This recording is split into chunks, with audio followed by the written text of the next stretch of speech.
Nous nous caractérisons par notre capacité à communiquer. Alors il y a différents niveaux de communication et c'est de cela dont je voudrais faire une petite synthèse dans cette vidéo.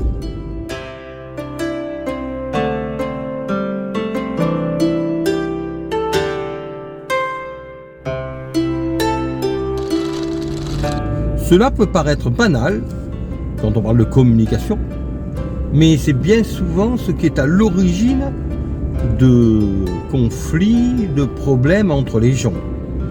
Donc si la notion de communication est banale en apparence, elle n'est pas banale quant à sa résolution. Donc on va essayer de déterminer quels sont ces 5 niveaux de communication. Alors, tout d'abord, il y a un premier niveau de communication qui est ce que l'on pourrait appeler le niveau de communication 0. C'est-à-dire des personnes qui ne communiquent pas ou qui communiquent de manière extrêmement primitive, par onomatopée, et qui ne communiquent pas d'observation construite. Ce niveau de communication relève du niveau de communication où se trouvent certains animaux, d'ailleurs, qui savent exprimer ce qu'ils veulent, ce qu'ils ne veulent pas, leurs envies, leurs besoins, de manière très primaire, très primitive, mais ils arrivent à se faire comprendre. Ensuite arrive le deuxième niveau de communication, qui est un niveau de communication utilisé par des personnes qui racontent, c'est ce que l'on appellera du bavardage. Alors le bavardage a ceci de bien qu'il permet de raconter ce que l'on voit, de raconter le monde qui nous entoure. Ceci est quand même déjà un niveau de communication intéressant dans le sens où il permet de confronter différentes observations qui parfois contradictoires. Et donc cela aboutit forcément à des confrontations. À ce niveau de communication, chacun tient ses observations pour vraies. Et qu'à partir du moment où quelqu'un observe quelque chose avec un œil différent, il sera considéré comme quelqu'un qui ne voit pas les choses telles qu'elles sont. Pour caractériser ce niveau de communication, on pourrait parler de la conversation de bar, de PMU, où chacun y va de ses croyances, de ses observations qu'il tient pour vraies et qu'il confronte aux autres qui ont soit la même observation et qui ont donc également raison, soit une observation différente et donc ont forcément tort. C'est à ce niveau de communication que se trouve le conflit, bien entendu. Alors ce niveau de communication est également appelé bavardage, car celui qui bavarde raconte. Il peut avoir une multitude de choses à raconter, mais cela reste du registre de l'observation qui ne va pas être analysé. C'est pour cela que l'on appelle cela bavardage. Il s'agit donc là du deuxième niveau de communication. Il y a ensuite le troisième niveau de communication, qui est le niveau de communication relevant de l'idée. À ce niveau de communication, il n'est plus question de considérer ce que l'on voit comme vrai. Il faut passer le fruit de notre observation au crible du doute pour vérifier si ce que nous observons est vrai selon la méthodologie que nous utilisons. Il y a ensuite un quatrième niveau de communication qui relève de la transmission. À ce stade de communication, nous ne sommes plus au stade de la conversation. Il s'agit d'un stade où il y a une personne qui possède un savoir, des connaissances qu'il va transmettre.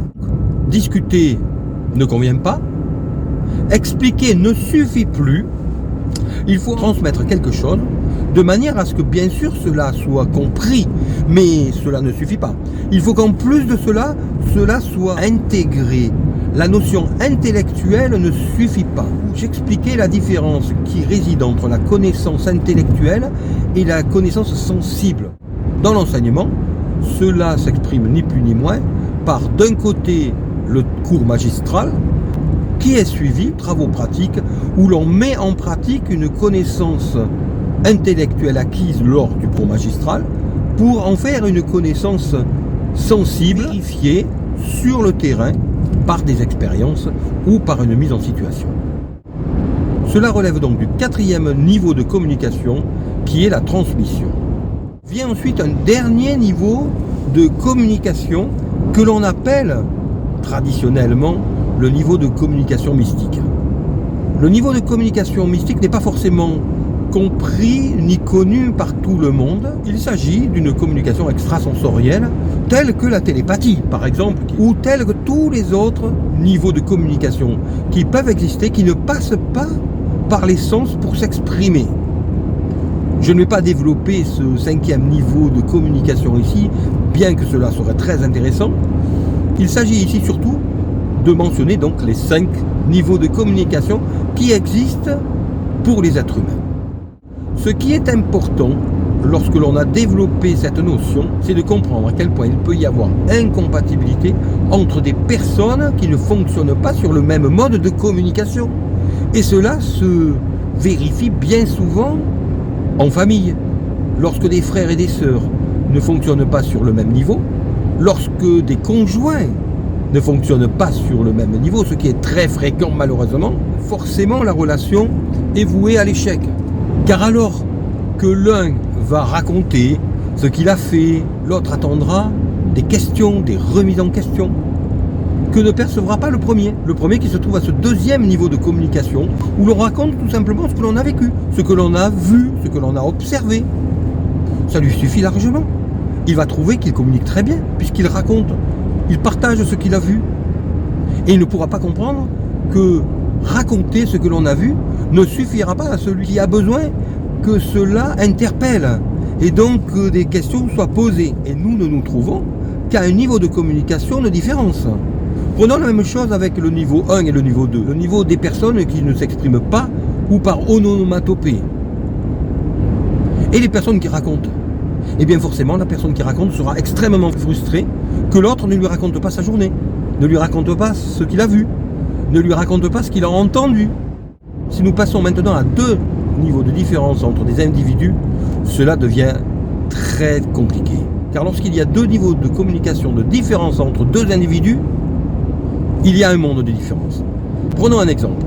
Prenons tout simplement une personne qui a l'habitude de raconter ce qu'elle voit, ce qu'elle entend, sans avoir besoin que cela pose de questions. L'autre personne va se poser des questions concernant ce que la personne va exprimer, va expliquer, concernant ce que la personne va raconter. Mais cela ne va pas lui suffire.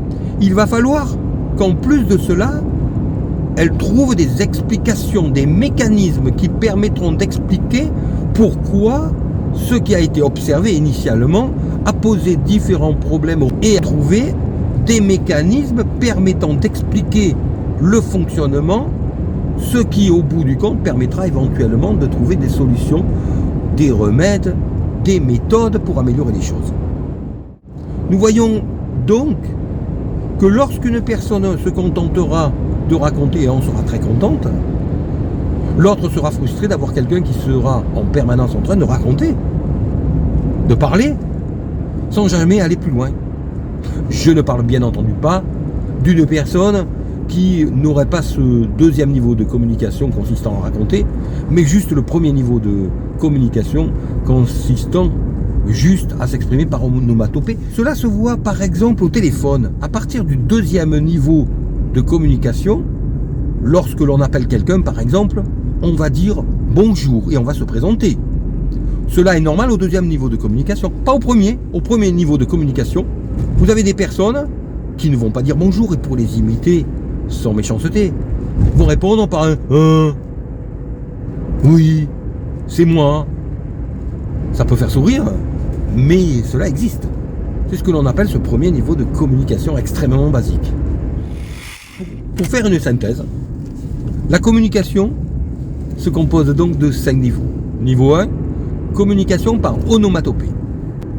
Niveau 2, le niveau des personnes qui racontent ce qui est vu et entendu. Niveau 3, niveau des explications et des doctrines. Niveau 4, niveau de la transmission. Et niveau 5, niveau de la communication mystique. À partir de maintenant, vous pourrez revisiter les liens que vous avez ou que vous avez eus avec des personnes de votre vie, de vos vies passées ou de votre entourage. Et cela vous permettra peut-être mieux de comprendre pourquoi parfois ça n'a pas fonctionné alors qu'il y avait une accroche, alors que vous avez apprécié quelqu'un avec qui vous auriez aimé que ça fonctionne, que ce soit un conjoint, un parent, un enfant, qui que ce soit. Car quelle que soit la relation, elle passe par la communication. Toute relation humaine passe par la communication. Et lorsque la communication ne va pas, la relation ne va pas et est vouée à l'échec.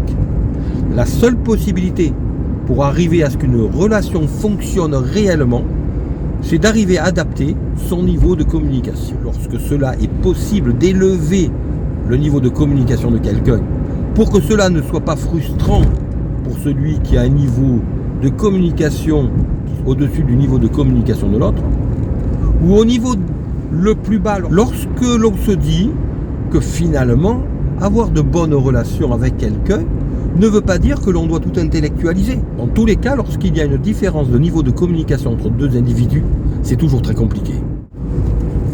La seule chance de réussite, c'est si l'un des deux a les capacités lui permettant d'élever son niveau de communication, ce qui est souvent possible, à part lorsqu'il y a un blocage intellectuel, ou à part lorsqu'il y a une grosse différence de niveau intellectuel. Je ne parle pas de niveau d'éducation, je parle de niveau intellectuel, mais lorsque deux personnes s'entendent, en réalité cela est relativement rare. Et sinon, l'autre solution consiste à avoir une relation qui n'est pas intellectuelle et qui n'est donc pas basée sur la communication. Cela est vrai par exemple pour les personnes qui ont une vie commune basée sur l'action, qui n'engendrera pas forcément une grande communication. Cela peut fonctionner. Mais il ne faut pas que ces personnes, une fois une activité terminée, se retrouvent à n'avoir plus qu'à communiquer et ne puissent pas le faire. On voit très souvent cela dans des couples qui ont vécu toute leur vie ensemble, qui ont été dans l'action, élever des enfants, travailler, survivre, partir en vacances, sans avoir spécialement à discuter beaucoup, qui un jour se retrouvent à la retraite, ensemble, à n'avoir plus rien faire qu'à communiquer. Et alors parfois ils se rendent compte qu'ils sont avec quelqu'un avec qui la communication n'est pas possible. Et cela peut parfois être à l'origine de drames tardifs. Donc pour éviter cela, le mieux est de prendre conscience le plus tôt possible de ces 5 niveaux de communication et d'essayer d'apprendre à se jauger soi-même, à jauger notre entourage et d'éviter de se heurter avec quelqu'un avec qui il y a une différence de niveau de communication. Car au bout du compte, si quelqu'un ne peut pas s'exprimer plus que ce qu'il fait, ce n'est pas la peine de le forcer à essayer de faire ce qu'il ne peut pas faire. La seule solution dans ce cas est soit de s'adapter au niveau de communication de cette personne, soit d'interrompre la relation. Mais de toute façon, il n'y a pas d'autre possibilité. Il y a beaucoup de travail dès que l'on rentre dans le domaine de la communication qui régisse les interrelations entre les êtres humains. Bonne chance à vous.